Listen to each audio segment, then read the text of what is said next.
Hey guys, what's up? This is Mel, and I'm here to talk about a special episode of Arrow, and that is episode 408, titled Legends of Yesterday, which premiered Wednesday, December 2nd, 2015 on the CW, and it's special because it is part 2 of the crossover event with The Flash. So before we get started, just a reminder that I haven't read any of the comics, so any of my thoughts, predictions, or anything I pick up is based on what I see on the screen. Unless I go look it up later, but I'll tell you if I do that or not. So default, anything I pick up or see is from what I see on the screen. Next, if you haven't seen the episode, I please urge you to go do that first. It's a fantastic episode, one you should experience firsthand for yourself. And then if you want to see what I picked up or what I questioned, then you can come back and check out this video, which I hope you do. But yeah, so let me just start the timer for 10 minutes and let's get started. So let's get back to my notes. Okay, so what is something new that we learned in this episode? Like I said, it's part 2 of the crossover event, and this mission for the episode is to keep Vandal Savage away from Carter Hall and the newly emerged Kendra Saunders. So the team is trying to figure out ways to defeat this supposed immortal while trying to keep this reincarnated couple alive.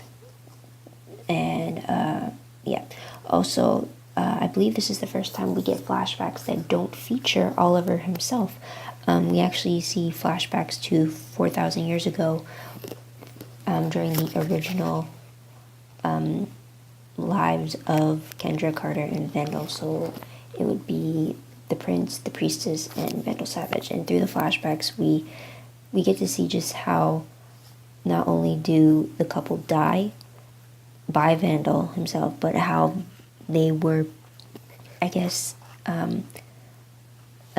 Horus was the spirit, the Egyptian spirit, or Egyptian god that they worshipped, and in their last dying breath, the Priestess begged for protection, and I guess in some way their god granted it, having to do with the staff of Horus, and then the knife used to kill both the Priestess and the Prince. But since that knife was also used to stab Vandal in the side, he was connected to the protection that was granted to them. So I guess that was one way, but basically the flashback was meant to show the origin of how they were linked together, or where their history starts. Also, on a side note, Oliver gets confirmation that he is the father of Samantha's son, and his name is William. So we finally get both their names in this episode, Samantha and William. And we see Oliver deal with it in 2 ways. And the reason I say 2 ways is because we also see 2 ways in which the team deals with Vandal Savage, because the first attempt doesn't go as planned, which results in Barry time traveling out of, I guess, necessity. He really had no choice, and he was able to go back in time to change the history, or change the future that no one was going to survive from. And it was quite a very fiery, horrific death for everyone, for sure. So on the most shocking moment is actually that explosion. It was a bigger scale of the explosion that happened at the church because of the Vandal and the staff. And the first casualty we see because of this explosion was Oliver. He was completely consumed by it. We see him disintegrate, and then it spread all over the city. We see the members of Team Arrow dying by this explosion as well. But when it was happening, I truly forgot that this death wasn't permanent. I was truly sucked into the moment with Oliver disintegrating before my eyes, and it completely blew me away. And then I remember the whole time travel thing, especially when Barry was running away from the explosion. Another shocking moment was have to be Oliver is keeping secrets from everyone again because he wants to get to know William, and that's because Samantha gave Oliver an ultimatum. It's either, if Oliver wants to get to know William, then no one can know about William, and Oliver doesn't like that he has to keep things from Felicity, and that looks like to be the case. And a last shocking moment, and maybe because it's the cliffhanger of the episode, is that Malcolm retrieves the ashes of Vandal Savage. And I don't understand why he would do that, and it has me a little worried. So, top 3 favorite moments. First one has to be Barry and Oliver, for sure. In The Flash Part 1, they were also my top favorite one because of the dynamic and the growth between them. In this episode, we saw a lot of them confiding in one another. Oliver turns to Barry when he's trying to confirm whether William's his son or not. Barry confides in Oliver about time traveling and how he's trying to help Oliver make a decision about the ramifications of time traveling does, especially with the outcome of Felicity, because the first timeline showed Oliver and Felicity what looks like to be a breakup because of the secret. And so there's that. And Oliver this time is the only one that knows that Barry actually time traveled, although Barry told Cisco that he saw himself ghosting, which gives Cisco the warning that there is a possible time travel. But Oliver's the only one that knows for certain that Barry has time travel. So I don't know, I really like Barry and Oliver, their teamwork together, and how they wouldn't leave each other's side in a battle, and how they wouldn't. And I just really don't like. I should say I really like the fact that they wouldn't leave each other, and when the one needed the other. I'll just leave it at that. I'm getting confused. Actually, sorry. Next favorite moment has to be the second fight against Vandal Savage. First one, don't get me wrong, was pretty great itself. The only reason it's not my favorite is because of the demise of everyone around him. But the second fight was more epic because there was a lot more people involved. We had Oliver, Barry, Kendra, and Carter, who were there at the original fight, the first fight. And then we have Diggle, Thea, and Laurel helping out as well, providing a distraction with Vandal as Oliver and Barry try to get the staff, for sure. And Cisco, Felicity, and Caitlin provided their own help by creating these gauntlets to help Barry take control of the staff. So it was really great to see the big group effort in the second fight against Vandal Savage, which resulted in him being disintegrated by the staff itself. And the third favorite moment for me has to be Cisco's talk with Kendra, and how he's the one that told her why she should embrace her former lives and how she shouldn't be afraid of her former self, I guess you could say it. He brings up how Carter's approach is not really helping, so because he wants Kendra to tap into the warrior side, but who would be completely opposite to how Kendra sees herself now. But Cisco tells Kendra to embrace the former part of her that is still her now, if that makes sense. So I just really like the talk, and I really like the support that Cisco shows Kendra, and it's a shame that they ended things. I really like their pairing for sure.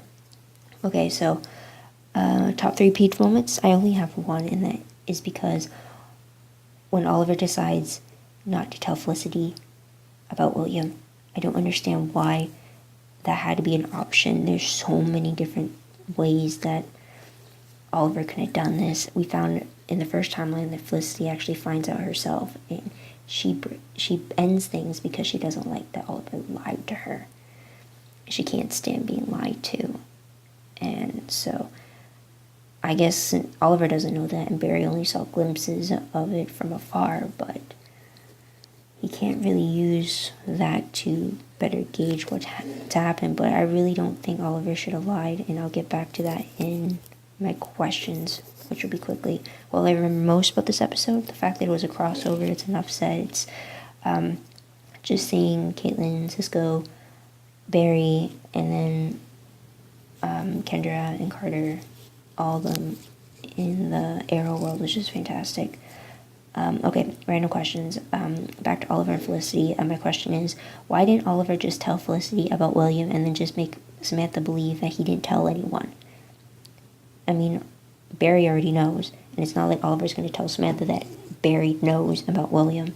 It's not like he's going to do that.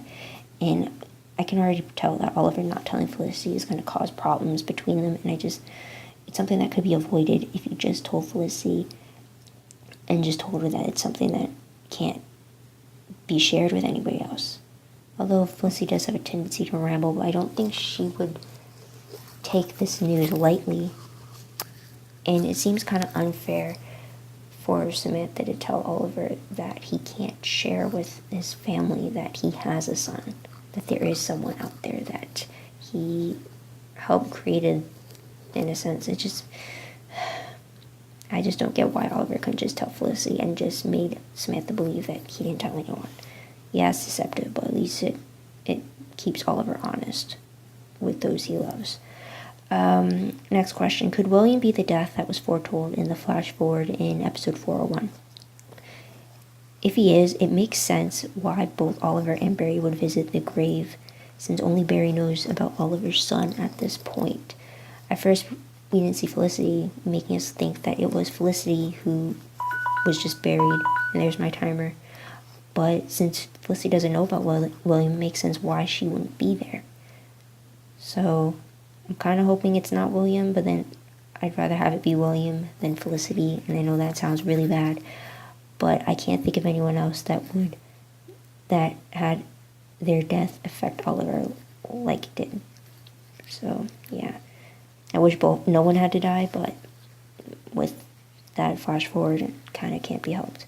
Next question. Why would Malcolm collect Vandal Savage's ashes? I have a very bad feeling that Malcolm is the reason that Vandal Savage returns, because we know he returns if he's meant to appear in the spin-off in starting January. So there's that.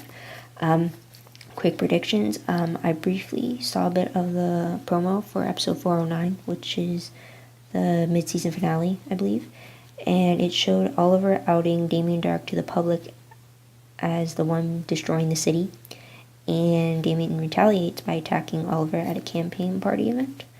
That's all I saw of the promo. I wasn't able to find it on YouTube yet. I definitely have to check in later after the West Coast finishes with their showing. But next episode is definitely the Christmas episode for sure.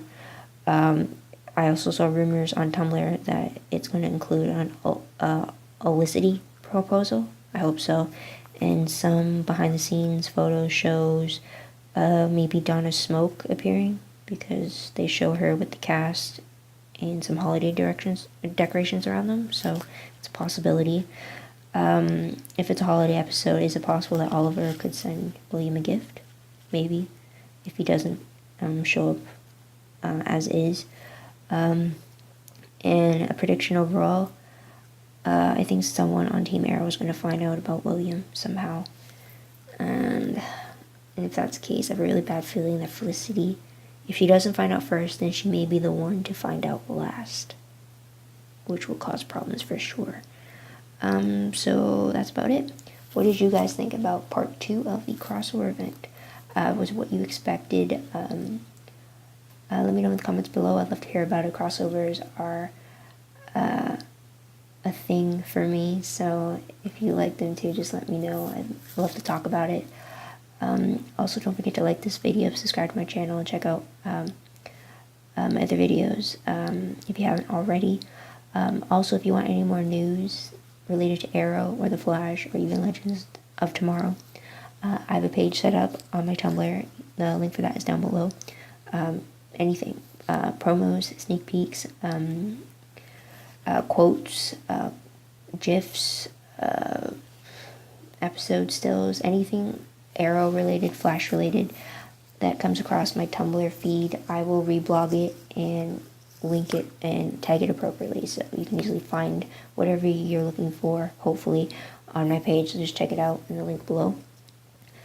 And after I post this, I'm going to be working on adding the quotes I picked up. So there's always that too if you're looking for a specific moment. And that's about it. So this is Mel wishing you all safe day, happy day wherever you are. And tune in next week for my thoughts on the mid-season finale. So until then, bye for now.